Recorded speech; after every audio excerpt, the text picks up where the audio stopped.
शिवाय गुरवे नमः। शिवाय गुरवे नमः। शिवाय गुरवे नमः।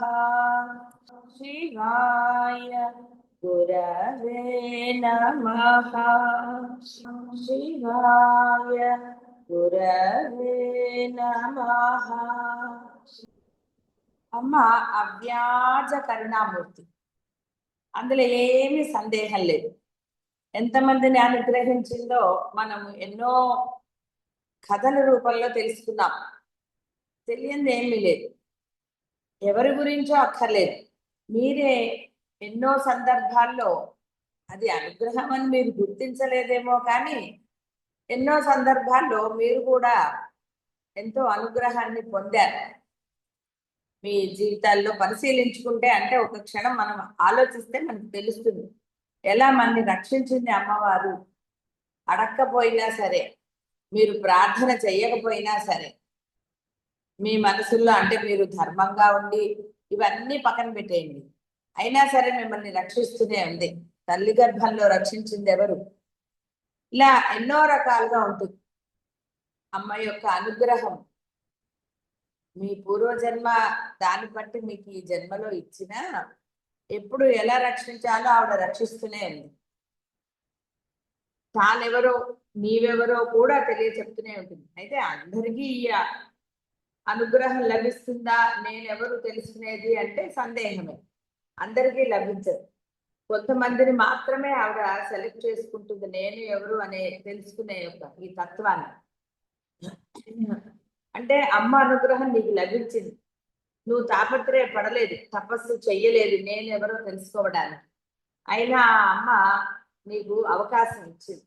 కాబట్టి ఈ అవకాశాన్ని జారవిడ్చుకోకు, సద్వినియోగం చేసుకో. ఎందుకంటే దీనికి పెద్ద మీరు ఏది చేయక్కర్లా, మీ ఆస్తులు ఇవ్వక్కర్లేదు, ఏది. ఎవరిని వారే ఉద్ధరించుకోవాలన్న కృష్ణ పరమాత్మ మాటని మీరు ఆచరణలో పెట్టడం. కాబట్టి ఈ జీవితము వాళ్ళ కోసమో వీళ్ళ కోసమో ఇచ్చింది కాదు. రుణానుబంధ రూపేణ అన్న విధంగా చెట్టైనా పుట్టైనా ఏదైనా సరే రుణము అంతే. కాబట్టి అది సహజంగా జరిగిపోతూనే ఉంటాయి. బాహ్యం గురించి ఏమి ప్రయత్నం చేయక్కర్లేదు అన్నారు రమణ మహర్షి. సుమ్మయ్యరు అన్నారు, ఏది జరగాలో అది జరుగుతూ ఉంటుంది. నీకు జరిగేది దాని గురించి బాధపడే ప్రయోజనం లేదు, జరగని దాని గురించి ఆలోచించి ప్రయోజనం లేదు, వర్తమానంలో ఉండరా అన్నాడు. కాబట్టి నువ్వు ఎవరి కోసమో నీ జీవితాన్ని వ్యర్థం చేసుకో. ఎందుకంటే మనుష్య జన్మ ఎంత ఉత్కృష్టమైనదో మీకు తెలియంది కాదు. ఎంతో విన్నారు, విన్నా వినకపోయినా మీ జీవితంలో ఎన్నో పశుపక్షాదులను చూశారు, జంతువులను చూశారు. వాటికి మీకు ఎంత భేదం ఉందో మీకు కూడా తెలుసు. ఒక మంచి పని చెయ్యాలన్నా, పరమాత్మని ఆరాధించాలన్నా వీటన్నిటికన్నా ముఖ్యమైనది ఆ నేనును తెలుసుకుని నేనుగా ఉండటం. ఆ నేనుగా ఉండటం వల్ల పొందే ఆ బ్రహ్మానందం, ఆత్మానందం అది వేటికి లభించదు. కేవలం ఎన్నో లక్షల జీవరాశులు, మనిషికి మాత్రమే అవకాశం. అందులో అమ్మ సెలెక్ట్ చేసుకుని బోధ జరిగేటట్టు చూసింది అంటే ఎంతటి, అంటే దానిని చాలా గ్రాంటెడ్ గా తీసుకుని జార విడుచుకుంటున్నారు. ఇది కేవలం ఏదో వినేసేసి ఆహా అమ్మవారు గొప్పది అని తీర్మానించడానికి కాదు. అమ్మ ఎప్పుడూ గొప్పదే, గొప్పది కాబట్టి ఆరాధన. ఆ గొప్పతనం ఏమిటి? ఆ గొప్పతనం నీలో ఉందిరా, నేనే కాదు, నువ్వు నేను అభిన్నము కాదు. ఇక్కడ భేదము అనే దానికన్నా నేనే కదా నిన్ను సృష్టించింది, నీలో ఉన్నది నేనే, అణువణువు ఉన్నది నేనే. నువ్వు నన్ను గుర్తించకుండా నేను నేను అని విడిగా ప్రవర్తిస్తున్నావు కాబట్టి నువ్వు కర్మలు అనుభవించవలసి వస్తుంది, దుఃఖాలు ఇవన్నీ. కాబట్టి ఎందుకురా ఏడుస్తావు హాయిగా. పిల్లలకి అదే కదా చెప్తారు ఎవరైనా సరే, డాక్టర్లైనా ఏం చెప్తారండి? చేసి ఇప్పుడు ఏడిస్తే ఏం లాభం అయ్యా? వేసుకోమని చెప్పాను, మందులు వేసుకోలేదు, లేకపోతే ఇలా ఉండమన్నా డైట్ కంట్రోల్ చేయలేదు అనే కదా కోపడతారు. తెలియకుండా వచ్చిన దానికి పేషెంట్ ఏం చేయలేడు, డాక్టర్ ఏం చేయలేడు. ఏదో అడుగుతారు, అది ఇది చెప్తారు, సరే ఇప్పటి నుంచి జాగ్రత్తగా ఉండు, మా ప్రయత్నం మేము చేస్తాం ఇలా అంటారు. అంతకు మించి ఎవరైనా ఏం చేయగలుగుతారు? కానీ ఇక్కడ పరమాత్మ మిమ్మల్ని ఎన్నుకుని మీకు బోధ ఏదో కొంచెం చేసి ఊరుకోలేదు, ఏంటంటే బోధ జరిగింది. సరే ఏది ఏమైనా ఆ నేను ఏమిటో, అసలు నేను పరమసత్యం బోధపడింది. దాన్ని వృధా చేసుకోకండి. వాళ్ళ కోసం వీళ్ళ చెప్పాను కదా, రుణం బట్టి వాళ్ళు వచ్చారు, వాళ్ళు ఉంటారు, వెళ్ళిపోతారు. వాళ్ళు వెళ్ళాక లేకపోతే ఆ తర్వాత ఇంకోటి అంటే జరగదు. ఎలా నిర్ణయిస్తాం?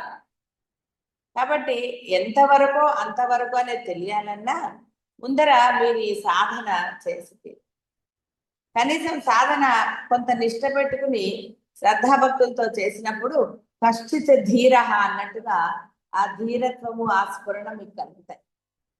లేదనుకోండి, ఎవరికి లేని బంధాలు, ఎవరికి లేని బాధ్యతలు అనండి, ఇంకోటి కల్పించుకుంటే అందరికీ ఉంటాయి. కానీ ఎక్కడి వరకు, ఎక్కడ పులి స్టాప్ పెట్టాలి, ఇది తెలుసుకో. ఇది తెలియకపోతే జీవితం అంతా అంటే ఆ జీవితం మీకు లభించిన జీవితం వ్యర్థమైన నష్టం లేదు, మళ్ళీ ఇవి వస్తాయి. కానీ అమ్మ అనుగ్రహాన్ని పోగొట్టుకున్న వారు అవుతారు. ఎంతో కరుణ, అందుకని అవ్యాజ కరుణామూర్తి. మీరు ఎంత చేస్తున్నా, ఇంకా భాష్యంలో తిరుగుతున్నా మీకు బోధ లభించేటట్టు చేస్తారు. దీన్ని గ్రాంటెడ్ గా తీసుకుని మీరు అమ్మ యొక్క ఆ కరుణని వృధా చేసుకోకండి. ఎందుకంటే దీనికి పెద్ద ఏది అవసరం లేదు. అవి దాని మానాన బాహ్యం ఉంటాయి. బాహ్యం ఎప్పుడూ తృప్తిగా ఉండదు, ఎప్పుడూ తృప్తిగా ఉండదు. బాహ్యంలో మీరు తృప్తిగా ఉండరు. కాబట్టి బాహ్యం వేరు, మీరు వేరు కాదు. మీ వ్యవహారమే బాహ్యం. కాబట్టి తృప్తి అనేది అక్కడ ఉన్నదా? సందేహమే. కాబట్టి ఇక్కడ ఆ అమ్మ యొక్క ఆ కరుణని దుర్వినియోగం చేసుకోకండి, సార్థకం చేసుకోండి. అమ్మ అమృతాన్ని ఇచ్చింది, దాన్ని పక్కన పెట్టేస్తే ఏమిటి ఉపయోగం? కాబట్టి ఆ అమృతాన్ని స్వీకరిస్తే ఆ పరమానందాన్ని పొందొచ్చు. బాహ్య వ్యవహారాల్లో ఎప్పుడు పులి స్టాప్ పెట్టాలి, ఎక్కడ ఏమి చేయాలి అనేది కన్ఫ్యూజన్ లేకుండా, అంటే మీ నిర్ణయము సరైంది అని ఒక అది ఏ భావన మీరే నిర్ణయించుకోండి. అది తప్పు అనేది మీకు తెలుసు అంటే మీరు కరెక్ట్ పాత్ లో వెళ్తున్నారా లేదో మీకు తెలియాలి. ఎందుకంటే ఇంత చెప్తున్నా కూడా మళ్ళీ ఇద్దరిని ప్రార్థన చేస్తారు. ఇన్నిసార్లు చిలక్కి చెప్పినట్టు చెప్పినా ఒకరిని పట్టుకోండి. గురువులకు కానీ దైవానికి కోపం రాదని చెప్పినా మళ్ళీ ప్రార్థన చేసేటప్పుడు ఏదన్నా చెప్పిందో మళ్ళీ ఇద్దరికి చేస్తున్నారు. ఏమిటా మూర్ఖత్వమా, మొండితనమా, ఇంకోటా చెప్పండి. మరి ఎలా బాగుపడతారు? ఎవరి మీద నమ్మకం మీకు? రెండిటి మీద నమ్మకం ఎలా కుదురుతుందండి? భయం. వీళ్ళని వదిలేసి వీళ్ళు పట్టుకుంటే వీళ్ళు రక్షిస్తారో లేదో, వీళ్ళని వదిలితే ఆవిడ రక్షిస్తుందో లేదో. ఎంత ఇదంటే, అంటే ఇంత చెప్పినా, ఎంత బోధ జరిగినా మేము రెండే పట్టుకుంటాం. మరి ఆ రెండు పట్టుకుంటే మీకు ఎలా జరుగుతుంది? జరగదు జరగదు. ఎందుకంటే ఇక్కడ నమ్మకం లేదు, అక్కడ నమ్మకం లేదు. లేదు, ఉంది అబద్ధం. వాళ్ళు అభేదం అని చెప్పినప్పుడు రెండుగా ప్రార్థన చేయవలసిన ఆవశ్యకత ఉన్నదా? ఏమీ లేదు. నేను ఎన్నో స్తోత్రాలు చదివాను. నేను ఈ గుడిలో ఇదే చదవాలి లేదా ఇలా అని నేను ఎప్పుడు అనుకోలేదు. నేను ఎక్కడికి వెళ్ళినా నేను అమ్మవారి స్తోత్రమే వేరేగా అందరు చదువుతున్నప్పుడు నేను చదివాను. నేను సమయాన్ని సద్వినియోగం చేసుకోవడానికి మాత్రమే వేరే స్తోత్రాలు చదివాను. నేను ఎప్పుడు ఫలశ్రుతి చదవలేదు, ఎందులోనే చదవలేదు. అమ్మని పట్టుకున్న తర్వాత, అంటే ఒకరిని పట్టుకున్నాక దైవం, అంటే నాకు నమ్మకమైన దైవాన్ని పట్టుకున్నాక వేరే దాంతో నాకు ఏమిటి పని అన్నా దృఢత్వం ఇలా రానప్పుడల్లా అన్ని పట్టుకుంటాం. ఎందుకు సంకల్పాలు మానేశారు? ఎందుకు వేరేది మానేశారు? ఎందుకంటే అనేకం ఉండరాదని అవి మానేశారు. అవి మానేసి మళ్ళీ మీ మనసులోనే పెట్టుకుంటే, అందుకని ఇంకా అక్కడికి వెళ్ళాలి, ఇక్కడికి వెళ్ళాలి, ఏదో చూడాలి, ఇంకా ఏదో పొందాలి అన్న తపన నశించదు. రకరకాల, అది బాహ్య బంధాల, దైవమా, విషయాల, అనేకం ఉంటాయి. అంటే ఎంత అమ్మ యొక్క కరుణని వృధా చేసుకుంటున్నారో అల్ల అర్థం చేసి, ఆవిడే చూపించింది ఈ మార్గము. మీరు నమ్మిన దైవమే మీకు ఈ మార్గం చూపించింది. ఆ దైవమే మీకు ఈ బోధ జరిగేటట్టు అనుగ్రహించింది. మరి ఇందులో ఉన్న దాన్ని, అసలైన సారాన్ని పట్టుకోకుండా అనేకం చేస్తే, ఇప్పుడు మీరు ఒక దృశ్యం, ఒక సినిమా చూస్తున్నారు అనుకుందాం, పోనీ ఎప్పుడు తిండిగోలు ఎందుకు, ఆ సినిమాని ఎంజాయ్ చేయాలంటే పక్కన ఇంకోటి చేయకూడదు కదా. ల్యాప్టాప్ ముందర పెట్టుకుని సినిమా చూస్తే ఎంజాయ్ ఏం చేస్తారు? ఇది అవ్వదు, అది అవ్వదు, ఏదో ఒకటి చెయ్యాలి. ఇది అయ్యాక అదో, అది అయ్యాక ఇది. అప్పుడు ఆ సినిమాలో ఏదో ఒకటి ఎంజాయ్ చేస్తారు. అన్ని కలిపేసుకుని తింటే మీకు రుచి ఎలా తెలుస్తుంది? దేనికి దాన్ని విడివిడిగా కలుపుకుని తింటే దాని యొక్క రుచి, ఆస్వాదన, రసం.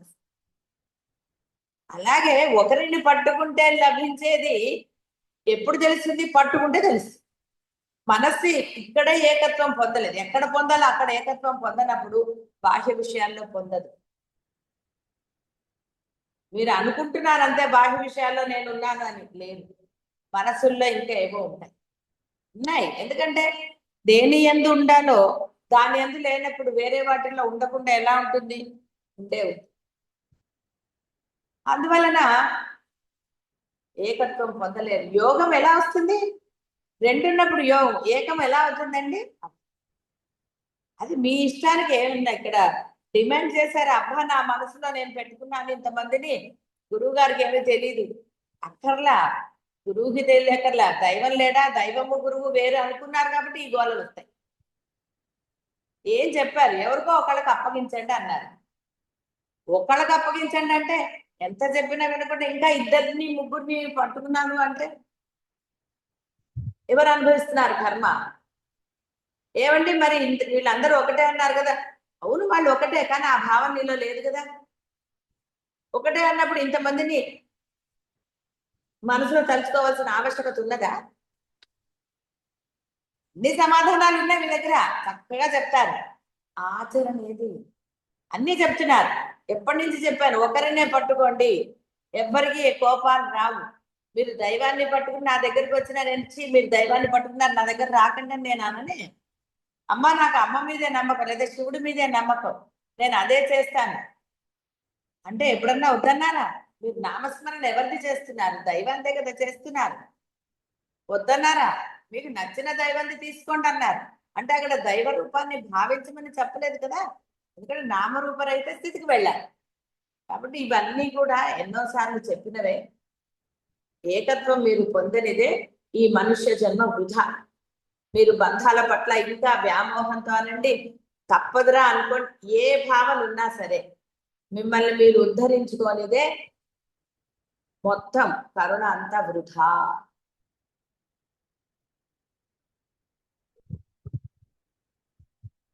ఎప్పుడైతే ఆ కరుణని మీరు సద్వినియోగం చేసుకుంటారో అప్పుడు అజ్ఞాన ధ్వాంత దీపిక, అప్పుడు మీలో ఉన్న అజ్ఞానాన్ని ఆవిడ నశింపచేస్తుంది.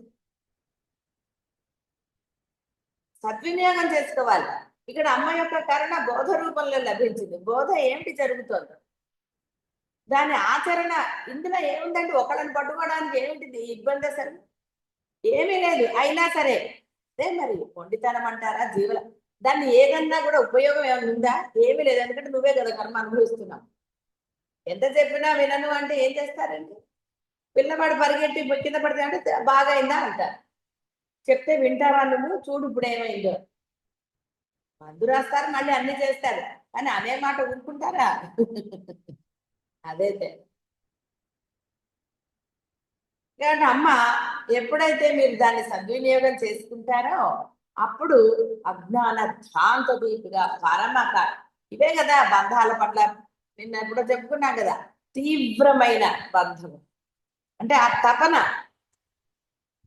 ఆ బంధాల పట్ల ఏదో చెయ్యాలి, లేదా వాళ్ళ మాట వినాలి, వాళ్ళకి ఇష్టం లేదు, ఇవన్నీ కూడా కేవలం అమ్మ కరుణని వృధా చేయటం.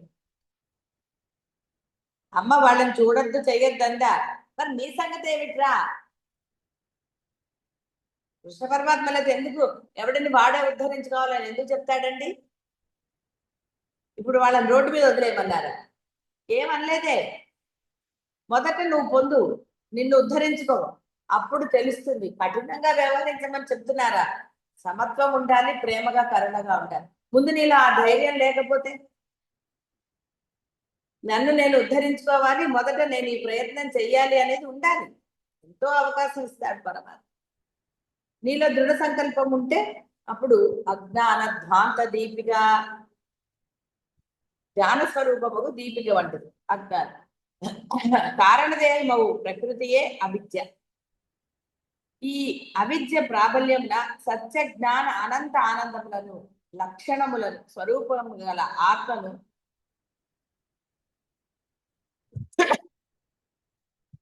అసత్యమై జడమై పరిచ్ఛిన్నమగు స్థూల సూక్ష్మ దేహద్వయములు ఒకటే పదార్థంగా భావిస్తారు. ఇందుచే అనాత్మధర్మములకు సత్యజ్ఞాన అనంత ఆనందముల దేహధర్మములుగా భావిస్తారు. ఇది ఏ అజ్ఞానం, ఇదే బంధము, అవిద్య, మోహము, అధ్యాస అనబడతాయి. సత్య జ్ఞాన అనంత ఆనందములు దీనిచే ఆవరింపబడి అజ్ఞానముగా పరిణమిస్తాయి. బోధనమున దీనిని పోగొట్టి సత్య జ్ఞాన ఆనందములను భాషింప చేసుకోవాలి. అదే అమ్మ చేసే పని. అంటే మీరు సద్వినియోగం చేసుకున్నప్పుడు, బోధన ఆచరణలో పెట్టినప్పుడు, బోధ ఆచరణలు అంటే ఆవిడ ఎందుకు చేస్తుందండి? ఏమి చేయదు. ఆవిడ హాయిగా ఉంటుంది, సాక్షిగా ఉంటుందని చాలాసార్లు చెప్పు. మీరు బోధ లభించేటట్టు, అరే నాకు తెలియదు ఏమి చెయ్యాలా, సరే బోధ చేసింది కదా, పోనీ ఏమన్నా కష్టమైన బోధన ఆచరణలో పెట్టడానికి యోగ్యమైనది, అత్యంత సులభమైనది. ఎందుకంటే భాషల్లో అనేక రకాలు, చేస్తే ఒకటి, చేయకపోతే ఒకటి. మీరు చేసినా అంటారు, చేయకపోయినా అంటారు. భాషల్లో ఎలా చేసినా అంటారు. మీరు సహాయం చేసినంత మాత్రాన మిమ్మల్ని ఏమన్నా కూర్చోబెట్టి పూజిస్తారు అనుకుంటున్నారా? ఏమి చేయరు అనే మాటలు అంటూనే ఉంటారు. అయినా సరే దాని వైపుకే ఉంటారు. ఏమిటి ఉపయోగం? అధర్మమాన్ని మీరు చెప్పగలిగే ధైర్యం మీలో ఉందా? నువ్వు చేసేది అధర్మం అని తల్లికైనా సరే, అంటే పేరెంట్స్, తల్లిదండ్రులకైనా సరే, మీ పిల్లలకైనా సరే చెప్పే ధైర్యం మీలో ఉన్నదా? అది ఆవిడ యొక్క బోధ. మీరు ధైర్యంగా ఆచరణ పెట్టు. ముందు మీ మనసుల్లో రావాలి అభేద దృష్టి. మనసులో మీరు ఒకరిని పట్టుకుంటే ధైర్యం దానంతట అది వస్తుంది. ఆ తర్వాత మిమ్మల్ని మీరు ఉద్ధరించుకోగలరు. అందుకే కశ్చిత్ ధీర, ధీరత్వం అనేది మిమ్మల్ని మీరు ఉద్ధరించుకోలేరు.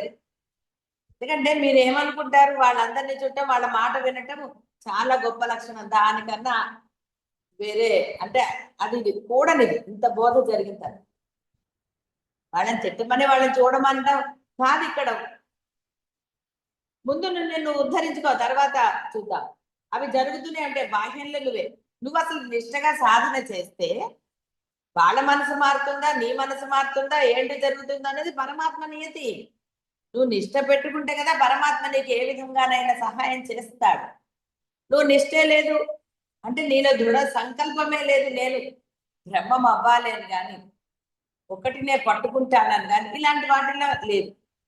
నిశ్చయ బుద్ధి లేనప్పుడు పరబ్రహ్మము సాక్షిగానే ఉంటాయి. బోధంతా వృధా అవుతాం. ఎంత బోధ చేస్తే ఏమిటండి? చిల్లుకుండలో మీరు ఎన్ని నీళ్లు పోస్తే నిలబడతాయా? ఇది అదే. ఎంత బోధ మొత్తం వృధా అవుతుంది. ఎందుకంటే అందులో ఆల్రెడీ చిల్లు.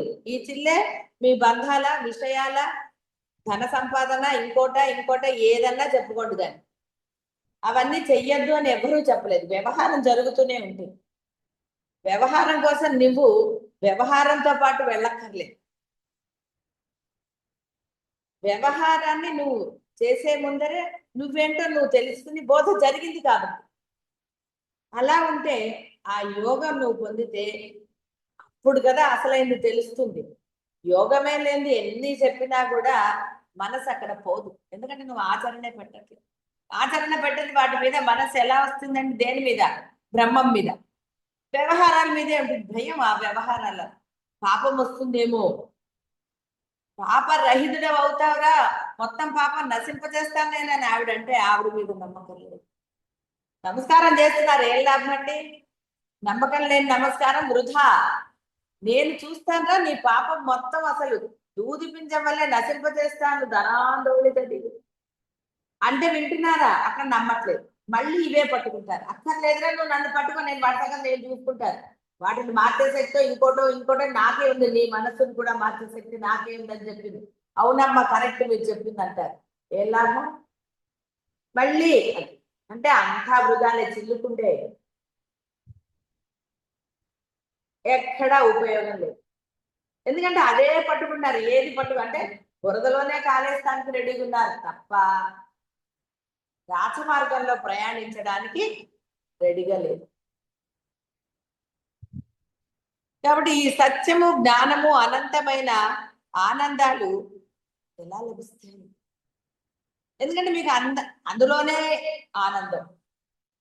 ఎలా సంపాదించాలనే దాంట్లో మీ జ్ఞానం, ఎలా బంధాలని మీ వైపుకు తిప్పుకోవటమో, మీరంటే ఇష్టంగా వాటికే ప్రయత్నాలు జరుగుతున్నాయి. ఎందుకంటే వాళ్ళ మాట వింటారు. అది ధర్మమా అధర్మమా ఆలోచించట్లేదు. ఏం చేస్తామండి వాళ్ళు అలాగా? ఇది ఆచరణలో పెట్టడం నీకు ఎందుకంటే 5 మటుకు ఆచరణ అంటే ఇక్కడ గురువు మాట అనండి, దైవ మాట అనండి, అన్ని వృధానే. కాబట్టి సత్యం అంటే ఆ ధర్మము, నేనుగా ఉండటం. ఏది నేనుగా ఉంటే అదే జ్ఞానము, అదే అనంతమైన ఆనందం. కాబట్టి అవి అజ్ఞానముగానే ఉంటున్నాయి. జ్ఞానబోధనమున దీనిని పోగొట్టుకోవాలి. కాబట్టి దానిని ఇచ్చేది, ఆ బోధ ఇచ్చింది అమ్మవారు కాబట్టి అజ్ఞాన ధ్వాంత దీపిగా ఆవిడ ఎక్కడా మీకు లోటు చేయలేదు. ఆవిడని వేలెత్తి చూపించేదాన్ని కూడా ఏమీ లేదు. ఆవిడ బోధ చిన్న చిన్న విషయాల పట్ల కూడా చేసి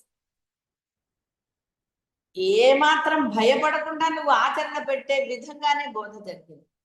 అయినా సరే ఆబాల గోప విదిత, ఆబాల గోప విదిత అందరికీ తెలియదు. ఆవిడ తెలుసు. పిల్లల చేత నమస్కారం చేయించట్లే. అమ్మకు కాకపోతే ఎవరికొకళ్ళు దైవానికి చిన్నప్పటి నుంచే ఆ కొంచెం చేస్తారు. అప్పుడు ఇక తర్వాత వాడికి దైవాన్ని చేయరు. చిన్నప్పుడు చేస్తారు 3 ఏళ్ల వరకు 4 ఏళ్ల వరకు. అప్పటి వరకు వాడి చేత ఏదో నమస్కారం చేయిస్తారు, ఏదో చేయిస్తారు అలా రకరకాల. ఇక ఆ తర్వాత వాళ్ళు వదిలేస్తారు. అది వచ్చింది. ఆబాల గోపాలం అందరి చేతను తెలియబడినది. పసిపిల్లలు మొదలు ప్రభువుల వరకును, పసిబిడ్డ మొదలు శ్రీకృష్ణ పరమాత్మ వరకును సర్వుల చేతను తెలియబడు దేవత. ఎవరికైనా తెలియబడుతుంది. ఆవిడేమి రహస్యంగా పెట్టుకోలేదు, తెలియబడుతుంది. ఆవిడ నువ్వు తెలుసుకోవాలని ప్రయత్నం చేస్తా. ఇప్పుడు మీ అందరికీ తెలిసిందే అని అనగలరా? ఆచరణ లేని తెలియటం ఏం లాభండి? విన్నారు, చేస్తారు. ఆచరణ ఏది? ఓ నమస్కారం పెట్టేసేసి అమ్మాయ అనుకుంటున్నాను. నేను నాది అను అహంకార స్వరూపం. తామహం ప్రత్యయ వ్యాజాత్ సర్వే జానంతి జంత. తమకు తెలియకయే సంబోధించినను సర్వజీవుల చేతను అమ్మా అని సంబోధింపబడి తలంపబడుతున్నదంట ఆ బాల. సరే అమ్మాని పిలవట్లేదు. మొదట వాళ్ళ కొంతమందికి అమ్మానే వస్తుంది. అంటే బలవంతంగా వాళ్ళ చేత తాత అత్త అనిపిస్తారు. సరే ఏదేమైనా అదేం పెద్ద ఇప్పుడు ప్రస్తుత విషయం కాదు. అందరూ అమ్మా అని ఆవిడ సంబోధించేది అమ్మానే కదా. అందుకనే మొదటి మాట శ్రీమాత. మీరు సంబోధించగానే ఆవిడ అనుగ్రహాన్ని ఇస్తుంది. కానీ ఆ అనుగ్రహాన్ని వృధా చేస్తుంది. సద్వినియోగం చేస్తున్నారని ధైర్యంగా చెప్పగలరండి? ఆలోచించి ఇన్ని నామాలు చెప్పారు. ఎంతమంది వారి యొక్క దృక్పథం అనండి, ఆచరణ అనండి మార్చుకున్నారా? సరే, మార్చుకుంటే చాలా సంతోషం. ఏకత్వం వచ్చిందా? కాబట్టి ఆచరణ మారితే అది వస్తుందా అంటే దీనికి దానికి ఎక్కడుందండి బంధం? నీ ఆచరణ ధర్మంగా ఉండాలి, మనసులో ఏకత్వం ఉండాలి. అంతేగాని ఇది అయ్యా కాదండి అని ఉందా? అమ్మ చెప్పింది అలాగా, ఒరే ఫస్ట్ ఆచరణలో పెట్టరా, నేను చివరికి వస్తానంది. ఏం నువ్వు మనసులో నిలుపుకో, అప్పుడు ఆచరణ నేను చూస్తానా, నీకెందుకు, నేను వెనక నీలోనే ఉన్నాను కాబట్టి నీ చేత ధైర్యంగా ధర్మాన్ని ఆచరింపచేస్తాను. నువ్వు ఎవరికి భయపడక్కర్లేదు. అసలు అధర్మం చేసే అవకాశమే నీకు రానివ్వను పంపదు. నేనుంటాను అడుగడుగునా, ఎందుకంటే అన్ని నేనే, లోపల బయట అంతా ఉన్నది నేనే. కాబట్టి ఆ వాక్యాన్ని సవరించదండి ఆవిడ, సవరించి తీర్చింది. సమర్థత ఆవిడకి అది మీకెక్కడుందండి? మీరు అన్నారు ఎంత చెప్తానండి వాళ్ళు వినరండి, ఏం చేస్తాను ఇంకా నేనే వింటున్నారు. ఎంత ఇది చూడండి, వాళ్ళు వినలేదని మీ మార్గాన్ని మీరు మార్చుకుంటారా? ఎందుకు దైవం మీద వదిలేయలేదు? మీరు అసలు ఆ దైవాన్ని ఎందుకు ప్రార్థన చేయలేదు? వాళ్ళని మార్చడానికి మీరే. నిన్ను నువ్వు ఉద్ధరించుకో అని చెప్పారు, అంతేగాని వాళ్ళని ఉద్ధరించమని చెప్పలేదు. మిమ్మల్ని ఉద్ధరించడానికి ఇంత బోధ జరిగితే ఎవరండి ఉద్ధరించకూడదు? ఇక్కడే తెలుసాం కదా, మరి మళ్ళీ మీరు ఎందుకు వేరే ప్రయత్నాలు చేస్తున్నారు? ఒకసారి ఆలోచించండి, నేనేమి ఉద్ధరింపబడ్డాను అవతల వాళ్ళకి చెప్పడానికి అని ఒక మాట ఆలోచిస్తే మీరు వేరే మాట మాట్లాడగలరా? లేదు, వింటున్నాం కదండి. ఎంత వింటున్నారు? అసలేంది వింటలేదు కదా. కాబట్టి ఆ బాల గోప విదిత అందరికీ ఆవిడ తెలిసిందే.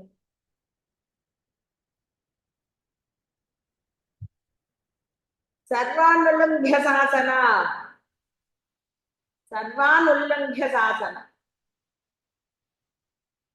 ఆవిడకి ఇది పాటించాలి, ఆవిడకేమి ప్రోటోకాల్స్ లేకపోతే ఇంకోటో ఇంకోటో ఏమీ లేవు. ఆవిడ ఇష్టం. మీ కర్మం తీయాలన్నా తీసేస్తుంది, ఇవ్వాలన్నా ఇస్తుంది. ఆవిడ అయ్యో చింపేశాను కాగితాలని ఏమి ఫీల్ అవ్వదు. లిస్టు రెడీగా ఎప్పుడు ఉంటుంది. ఎందుకంటే మీరు తర్వాత ఏం చేస్తారు ఆవిడకి తెలీదా? ఆవిడకి ఒక శాసనం అంటూ ఏం లేదు, ఆవిడ శాసించే వాళ్ళే లేదు. ఎందుకంటే మీ కర్మని మీ యొక్క కర్మలను బట్టి డిసైడ్ చేసి ఆ డెసిషన్లు కూడా మార్చుకునే అధికారం ఆవిడకే ఉంది. బాస్ కదండి, ఆయన ఇష్టమైన చేస్తాడు. ప్రమోషన్ ఇవ్వాలంటే ఇస్తాడు, అక్కర్లేదంటే తీసేస్తాడు. అనౌన్స్మెంట్ చేసినా తీసేస్తాడు. ఆయన్ని ప్రశ్నించే హక్కు ఏం చేస్తారు మీరు? ఏం చేయగలరు? ఇది అంతే. అందుకని సర్వాన్ని ఉల్లంఘ్య శాసన, నేను అన్ని ఇదిరా, నీకెందుకు ఆ గోల అంటే అదే పట్టుకుంటున్నాను తప్ప అమ్మని పట్టుకో. ఎలా పట్టుకోవాలో అలా పట్టుకోవాలి కదా, నమ్మకం ఏది? అందుకే గోడ మీద పిల్లివాటం అంటే అది ఎటో అటు దూకాలి కదా. ఒక పక్క బొరస ఉంది, ఒక పక్క రాజమార్గం ఉంది. ఇంకా ఆలోచన దేనికండి? రాజమార్గంలో మునిగిపోక ఆహా ఇటొకసారి అటొకసారి అంటే జీవితం వృధా. సర్వే అనుడితే సర్వభూతములు, గ్రహములు, గోళములు, మానవులు, దేవతలు, త్రిమూర్తుల సహా అందరూ సర్వాన్ ఇందు ఎవరు గాని ధిక్కరింపనలవి గాని శాసనము గలరు. ఆవిడ శాసనాలు ఎదిరించే ధైర్యం కాదు అసలు, వాళ్ళకి అధికారమే లేదు. ఎలా వస్తుందండి అధికారం? బాసుకే అధికారం ఉంటుంది కానీ క్లర్క్కో వేరే వాళ్ళకి ఉంటుందా? క్వశ్చనే లేదు. వాళ్ళు ప్రిపేర్ చేసి ఇవ్వాల్సిందే ఏదైనా సరే, ఫైనల్ డెసిషన్ అది. ఇక్కడ ఆవిడే చేస్తుంది, వీళ్ళందరూ చేయడానికి వీలేదు. ఆవిడ చెప్తుంది ఇగో ఇలా చేయి. అసలు ఆవిడ నోబుగ్నవు సైగ చేస్తుందండి. వాళ్ళు అంత మంచివాళ్ళు. వాళ్ళని అంటే వీళ్ళు ఆవిడని ధిక్కరించాలని అనుకోరు, ఆవిడ వేరేగా అనుకోరు. మీరు ఆవిడ సృష్టించిన వాళ్ళే, దేవతలు ఆవిడ సృష్టించారు. ఆవిడని ధిక్కరించలేదు కాబట్టి ఆవిడనే పట్టుకున్నారు కాబట్టి వాళ్ళు దేవతలు అయ్యారు. మీరు ఆవిడని సరిగ్గా పట్టుకోలేదు కాబట్టి మానవులుగా పుట్టుతారు. పునరపి. ఏమంటే దేవతలు మేమెందుకు అవుతామంటే ఆవిడే సృష్టించిందంటే ఎంతో సూక్ష్మం. ఇదే మీరు సరిగ్గా లేనప్పుడు నేను అది చెప్పి వెళ్ళామని చెప్పండి. కాబట్టి దేవతలను ఆవిడే సృష్టించింది.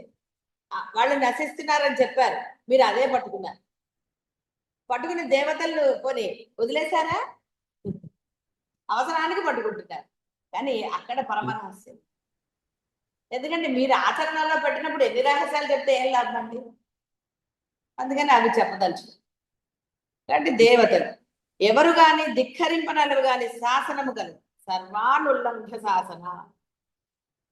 ఇచ్చట ప్రచండ ఆజ్ఞా స్వరూపిణి అగుట స్మరించాలి. అంతే, ఆవిడ ఆజ్ఞాపించిందా ఎవ్వరు నోరెత్తడానికి వీళ్ళు అసలు ఎత్తారండి. వాళ్ళకి అసలు ఆలోచనే రాదు. మీకు వస్తుంది కదా అసలు వెంటనే ఎస్ అంటారండి. అది ఎంత చిన్న విషయమైనా సరే. ఏదో విషయం చెప్తుంటే ఏమంటారు, ఆ తర్వాత సంగతి అంటారు. ఎంత ధైర్యం! అసలు వాక్కుని కంట్రోల్ చేసుకోరు, అనేస్తారు. తర్వాత మళ్ళీ క్షమాపణ. దేనికి అసలు, ఎందుకు నోరు? ఆ తర్వాత ఒక విషయం మాట్లాడుతుంటే అది తర్వాత అని వాళ్ళు చెప్పదలుచుకుంది చెప్పు. ఎంత ధైర్యం! ధైర్యమా అజ్ఞానమా? దాన్ని ఏమంటారండి? తెలియదు నాకు. కానీ దేవతలు అలా చెయ్యరు.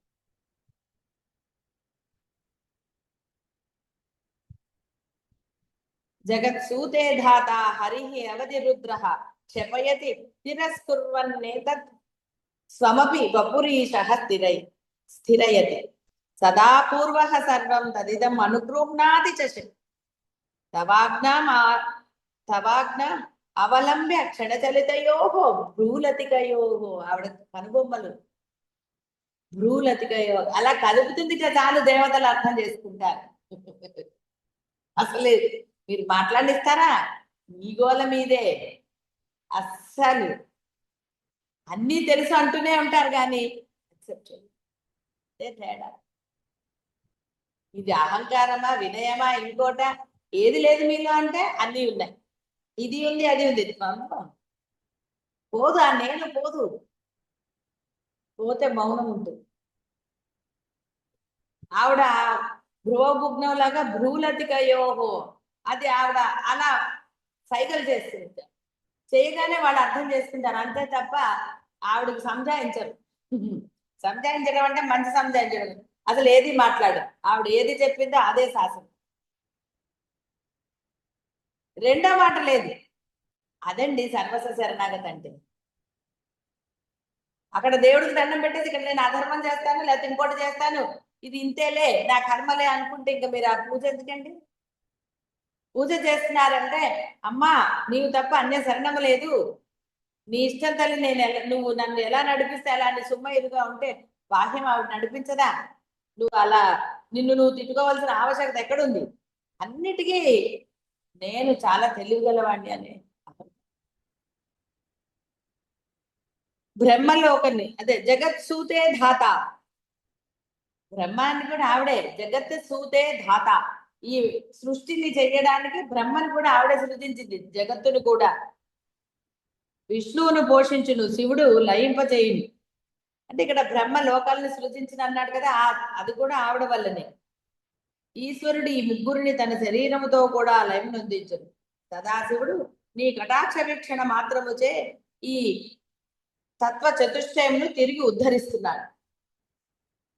అంటే సదాశివుడి యొక్క శక్తి కూడా ఆవిడే. దీనికి అంతయు తల్లి నీ కనుబొమ్మల కదలికయే ఆజ్ఞాసరి. ఆవిడేం మాట్లాడదు, ఏమి ఇది అంటే వాళ్ళకి అర్థమవుతుంది కదా. అర్థమైనప్పుడు ఇంకా వేరే మాటలతో ఎక్కడుందండి? ఎక్కడా లేదు. కానీ మాటలు ఎక్కువ, ఏదో పోనీలే కదా అని.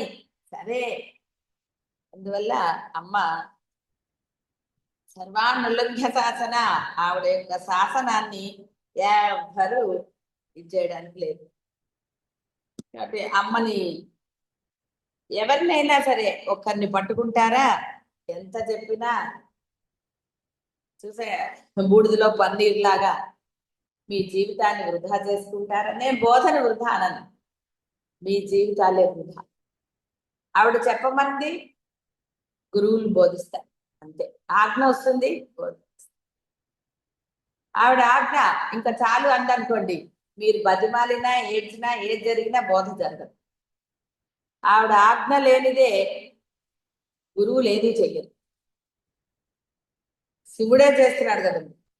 అందుకని ఆవిడ ఏమి చెప్పటం అంటే ఏదైనా చెప్తుంది, ఆవిడ సరిగా చేస్తుంది. సరే కాదు, ఆవిడ ఆజ్ఞ రానిదే చెయ్యరు.